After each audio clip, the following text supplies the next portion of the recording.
Hi there, thanks for checking out this video. I felt compelled to just kind of do something on my experience with Carvana in my great attempt to purchase a vehicle through Carvana. I wanted to share the experience, the end user experience of not only the touchless purchase process, the app, and some of the process behind that, but what I went through to purchase the vehicle or attempt to purchase a vehicle. Subsequently in a rent-a-car right now, and I'm driving back to my house. 2.5 hours from the nearest Carvana location. The reason for that is Carvana would not deliver to my address because I was outside of, I guess, what they refer to as a hub. So I went through great lengths to complete a business trip during my week in Las Vegas, taxi over, spend the night in Vegas, taxi over, get a ride to the local vending machine, if you will, which in this case is on Morgan Cashman Way in Las Vegas.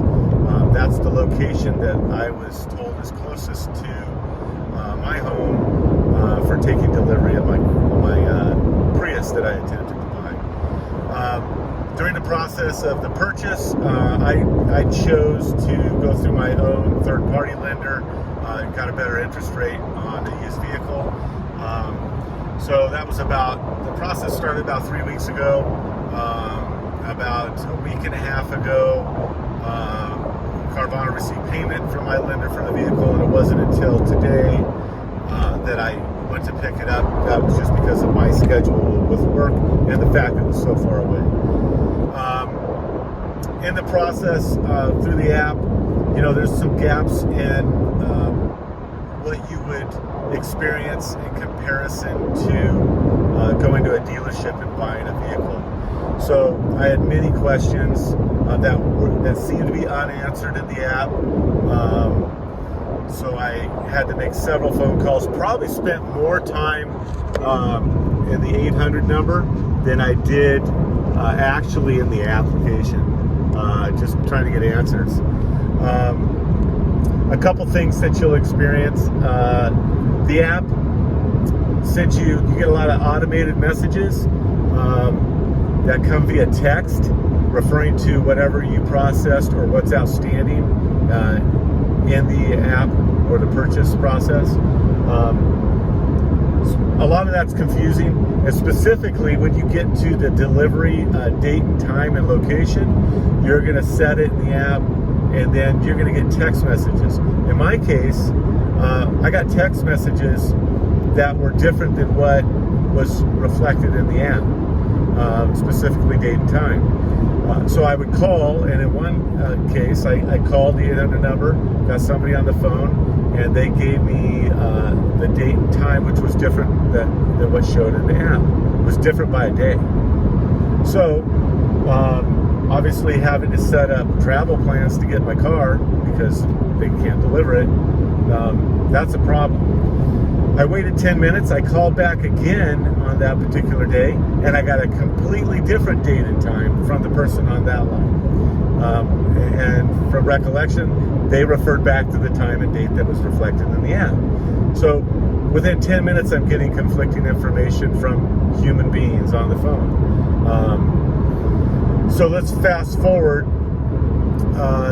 Dealing with your third-party lender and getting that all done, there's a little bit of work involved in that. Obviously, you got to be communicating with your lender. Since I'm the purchaser of the vehicle, I had to get all the information for the lender to send the payment directly to, in this case, Tempe, Arizona, and receive payment for the vehicle. Okay, a lot of work involved, right? But that's nothing that's unusual from going into a dealership and buying a car and using a third-party lender. So today, I spent the night in Vegas, got a ride over there to the vending machine, walk in, give her my name, and she asked me right away, the gal there, nice gal, I guess her position is a initial impression manager, did a great job, really attentive and caring. However, she couldn't find my name. Well, come to find out, I showed up at 9 a.m. because I received a text message this morning that said, your car will be ready at 9 a.m. Get over there. She can't find me. She finally finds me in the system, and my car isn't supposed to be ready till 11 a.m. Okay. So I show her the text that says 9. She sees in the system as 11. She can't explain that. Not her fault, obviously. So now I'm waiting. I'm in there an hour or so, and the next thing that happens is the car isn't there. The car's at another location in Las Vegas. Simple. Uber me over there. I'll pick up the car and I'll be on my way. Not so simple, apparently. Apparently, I can't receive delivery at that location. So they need to bring the car over to the vending machine. Well, then I find out they can't bring the car and deliver it at the vending machine. So then they say, well, you can go over there and pick it up. We'll Uber you. Great, let's get it done. I'm sitting there, I'm waiting. Phone call comes in. Manager gets on the phone with me. Somebody I haven't dealt with says, we have the car over here at this other location. It needs to be inspected and prepped. It's going to be a couple hours. Now I'm starting to be like impatient, as anybody would. I'll note that during my time sitting waiting, I observed 2 people take delivery of vehicles. One of which was a couple that came in. They signed some paperwork. The car comes down out of the vending machine. It does a 360-degree rotation with a bow on it. There's a digital screen there that shows in some sort of animated type fashion the vehicle coming down the chute. So big presentation there. Super cool. Car goes out. They roll it out. I see the couple walk around the car. They look at it like they're inspecting it for damage. They get in the car and they leave. So there you go, easy. Another couple came in, pretty quick process. Their car wasn't in the machine, but they drove it out, and apparently they were out of there quick too. So what I noticed though is during the delivery, so I've purchased probably 40 cars in my life, new, used, dealership, private party, but the dealership experience, there was a statistic in the past, and I'll preface this by saying I've been around the auto industry for 25 years, both from anything as far from testing vehicles for a company to providing sales and services to dealerships. I worked in a dealership 22 years ago, manager, finance, salesperson. Haven't been in the dealership for 20 years, but I've been in the auto industry. So what's important in the dealership environment, and specifically in the new car franchise, is customer service. You receive, if you ever purchased a vehicle through a dealership, a brick and mortar dealership, you get surveys, you get a delivery person who comes out and delivers the vehicle to you, walks you around the car, answers questions about the car's functionality.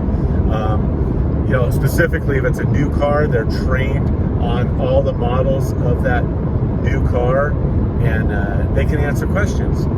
I did not see that go down at all in the delivery process to the 2 buyers that I saw. It was more of a look around it and they drove out of there. So, that's lacking. You got questions about, it's a car, and today cars are rolling computers. You need to know about your car. Well, you should have somebody who's capable of answering, general technical information. Maybe that's not important to Carvana, but I did not witness that. Back to my story, direct. So now the vehicle is not going to be ready for a couple hours. Okay, cool. I'm getting impatient. I don't have 2 hours. Let's get it done. Another call comes in. Now I've been there approaching 3 hours. This call is coming from the location that has the car to the vending machine where I'm waiting. The nice young lady comes out. She says, I've got some news. And I said, okay. She says, the car is there. Apparently, it's got damaged. I think what she was referring to was the fender liner, the interior plastic liner. Apparently was ripped out of the car and sitting in the back seat. And the car hasn't been smogged yet. Now, I will tell you that I originally was supposed to take delivery of this vehicle about 8-9 days ago. And it was the day before the delivery that I had received confirmation that I was receiving delivery, which meant the car was there. I had changed the delivery to several days later, which is what I noted earlier. So the car was there. The car's on the ground. So here I am a week and a half later almost, and now the car hasn't been smogged. The wheel liner's sitting in the back seat, and I'm 3 hours sitting there waiting for a car that I bought a week and a half ago. So here I am. I'm in a rent-a-car. I'm not buying a car from Carvana. They're paying for my rental. I'm driving 2.5 hours back home. I wasted over a day of my time, in addition to the purchasing process, a day of my physical time, and I won't do it. I'm gonna go. I did it because I wanted to see what the experience was, and it could not have been worse.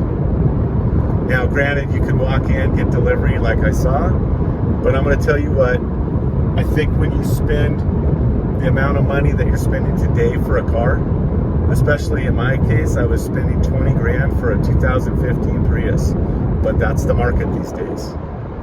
But if you're going to pay that kind of money, you expect a level of not only one, but, well, first and foremost, personal service, 2, educated service, right? And a delivery experience. And Carvana failed. I subsequently talked to the regional manager. He confirmed the car had been sitting there for 9 days. Highly apologetic, but a dealership, a brick and mortar dealership, he would never deal with that. So I think these touchless, remote, companies like Carvana, and I think there's a couple other ones. I don't know. I mean, if I'm buying a phone out of a vending machine, cool. I'm buying a Coca-Cola. Car, no way. Won't do it again. These guys are either too busy, or I don't know what it is, but there's a lot of stuff lacking. So if you're looking to go buy a car, you don't really care, and that's all good, great. I'm going to continue to just kind of do it the brick and mortar way, and in the end, I'm going to support the U.S. automobile dealer, the brick and mortar that employs people, that pays people commission to serve you, to sell you and deliver you a car at the highest level of customer service. And I believe that most brick and mortar dealerships strive for that. Granted, some of them fall short, but hey, that's the best thing about human nature, right? So there you go. I hope it's helpful. Good luck.